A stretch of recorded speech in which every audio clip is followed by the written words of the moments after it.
Ade heard the whisper the night his father died. It called his name softly, like wind moving through leaves. He woke suddenly, his heart racing. The fire outside had gone cold. The village was silent. Then the ground trembled. And Ade knew something had changed. Iwari was a quiet village at the edge of a great forest. The elders said the forest was older than humans. They said gods once walked between its trees when the world was still young.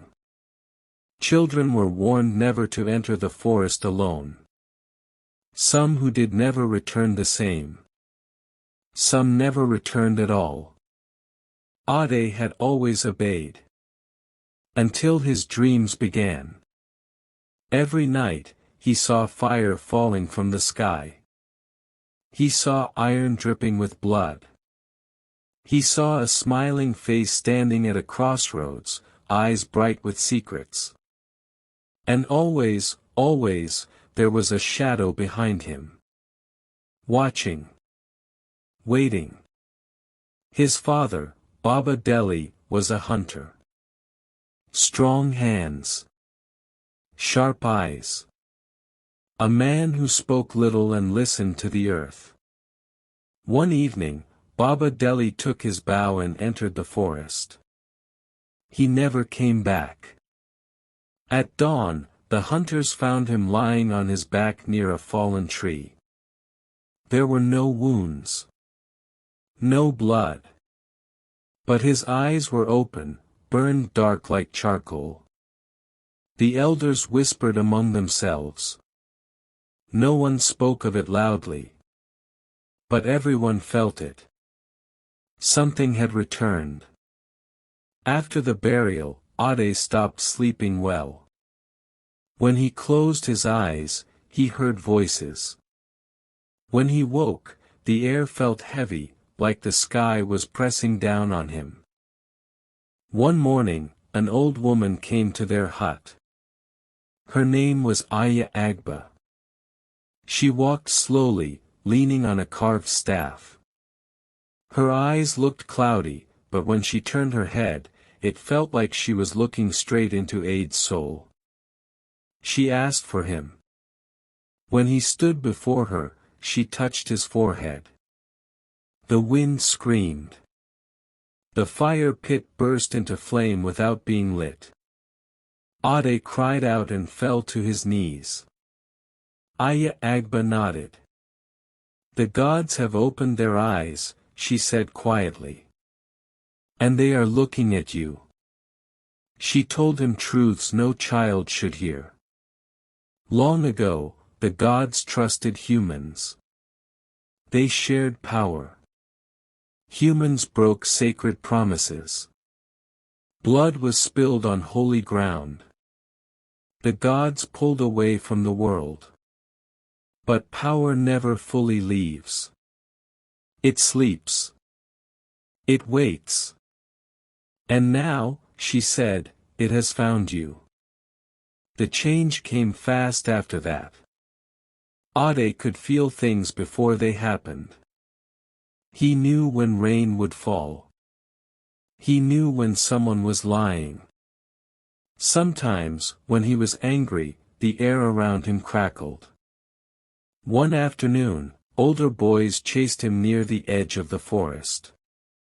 They laughed, calling him cursed. They threw stones. One struck his shoulder. Another hit his head. He fell. Fear filled him. Then something deeper answered. The sky darkened. Thunder exploded above them. A tree behind the boys split apart like dry wood. They ran. Ade stared at his hands. They were shaking, glowing faintly red. That night, fire filled his dreams. A tall figure stood before him, wrapped in flame and lightning. His voice was loud, yet controlled. I am a with grave NG, the figure said. You carry my spark. Ade wanted to run. He could not move. Power without control destroys villages, A with Gravenji said. And those who wield it. When Ade woke, the smell of smoke lingered in the hut. The gods were no longer silent. Ogun came in dreams of iron and blood. He tested Ade with pain and endurance. He taught him strength, but no mercy. Appeared at crossroads in his sleep, smiling, speaking riddles. Sometimes helpful. Sometimes cruel. Never clear. Every choice feeds something, said. Choose carefully. As Ade grew stronger, the shadows grew closer. People began to disappear near the forest. Crops failed. Nightmares spread through the village like sickness. Aya Agba told him the truth at last. The shadow eaters had awakened. Spirits born from broken oaths. They fed on fear, regret, and forgotten promises. They could not be killed by iron or fire alone. Only balance could stop them. Only someone who walked between gods and humans. Only him. The night the shadow eaters came to Iwari, the moon turned red. Dark figures slipped between huts, silent and hungry. People froze in fear as the cold touched their bones. Ade stepped forward. Fear shook him. But he stood. Thunder rolled. Iron sang. The earth trembled. The shadows screamed as light and steel met them. But for every one destroyed, another rose. Then Ade understood. Power alone was not enough. He knelt. He spoke to the gods. Not as a servant. Not as a weapon. But as a bridge. He accepted the burden. The fire calmed. The iron rested. The shadows faded, screaming into the forest. At dawn, Iwari still stood. But Ade was no longer just a boy. Years later, travelers spoke of a young man who walked the old paths. A man who spoke to gods and humans alike.